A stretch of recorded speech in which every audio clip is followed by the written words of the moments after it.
Breaking చూస్తున్నాం. ED అధికారులకు Aam Aadmi party లేఖ రాసింది. విచారణకు కేజ్రీవాల్ హాజరు కావడం లేదని లేఖలో పేర్కొన్నారు.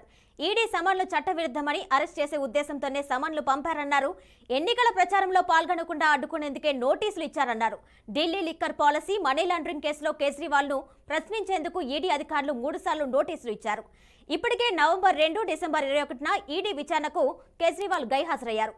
తప్పు చేయకపోతే ఈడీ విచారణకి కేజ్రీవాల్ హాజరు కావాలని, లేదంటే అరెస్టుకు సిద్ధం కావాలని బీజేపీ నేతలు అంటున్నారు. రాజకీయ కారణాలతోనే నోటీసులు ఇస్తున్నారని, నోటీసులు చట్టవిరుద్ధమని, ఉపసంహరించుకోవాలని ఈడీకి కేజ్రీవాల్ లేఖలు రాశారు. కేజ్రీవాల్ ఈడీ సమన్లకు చట్టబద్ధంగా వ్యవహరిస్తారని అప్ నేతలు చెబుతున్నారు.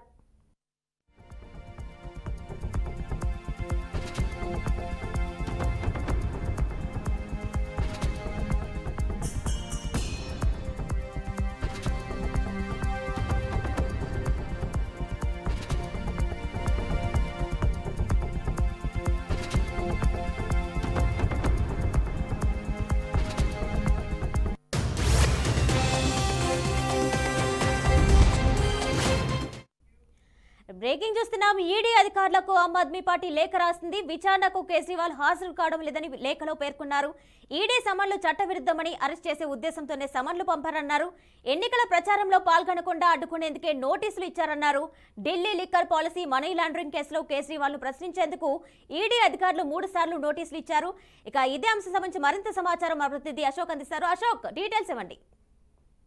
ఢిల్లీ మద్యం కుంభకోణం కేసులో ఈడీ ముందు హాజరు కావట్లేదని ఢిల్లీ సీఎం అరవింద్ కేజ్రీవాల్ మరోసారి లేఖ రాశారు. ఈ మేరకు ఆ పార్టీకి సంబంధించిన నేతలు ఈడీకి లేఖ రాశారు. అదేవిధంగా ఈడీకి ముందు హాజరు కావాలంటూ గతంలోనే చాలా సార్లు ఈడీ ఆయనకు నోటీసులు ఇచ్చింది. ఇప్పటికీ 3 సార్లు ఆయన ఈడీ నోటీసులను బేఖాతరు చేశారు. సో ఈ రోజు విచారణకు 11 గంటలకు ఈడీ కార్యాలయానికి హాజరు కావాల్సింది. కానీ ఈ అరవింద్ కేజ్రీవాల్ ఈడీ ముందు హాజరు కావట్లేదు. సో దీంతో ఆయనను అరెస్టు చేశారని పెద్ద ఎత్తున ఆమ్ ఆద్మీ పార్టీలో ఊహాగానాలు ఉన్నాయి. సో గతంలోనే కూడా కేజ్రీవాల్ కొన్ని స్టేట్మెంట్ ఇచ్చారు.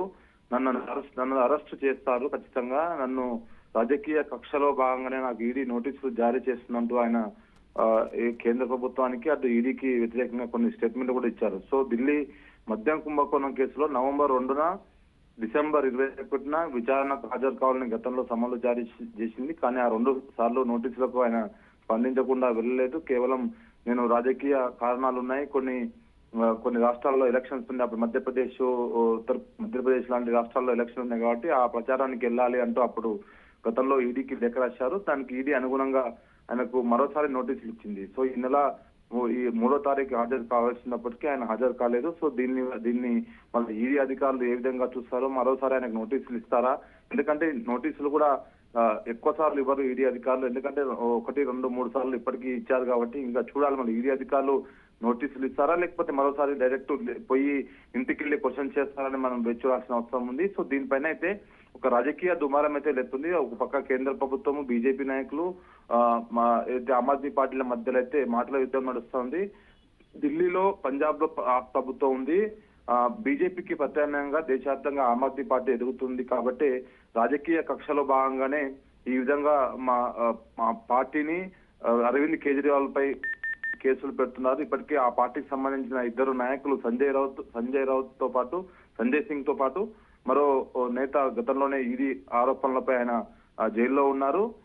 ఇప్పుడు సంజయ్ సింగ్ ఆయన లిక్కర్ కేసులోనే జైల్లో ఉన్నారు ప్రస్తుతం. కాబట్టి కావాలని ఈ రాజకీయ కక్షలో భాగంగానే ఇలాంటి కేసులు పెడుతున్నారంటూ ఆమ్ ఆద్మీ పార్టీ నాయకులు అయితే విమర్శిస్తున్నారు. మరి చూడాలి, ఈ రోజు నోటీసులకైతే ఆయన ఈడీ ముందుకు వెళ్ళలేదు. మరోసారి ఈడీ నోటీసులు ఇస్తుందా, మరి ఏ విధంగా చర్యలు చేపడతారని మనం వేచి చూడాల్సిన అవసరం ఉంది. Right Ashok, thank you.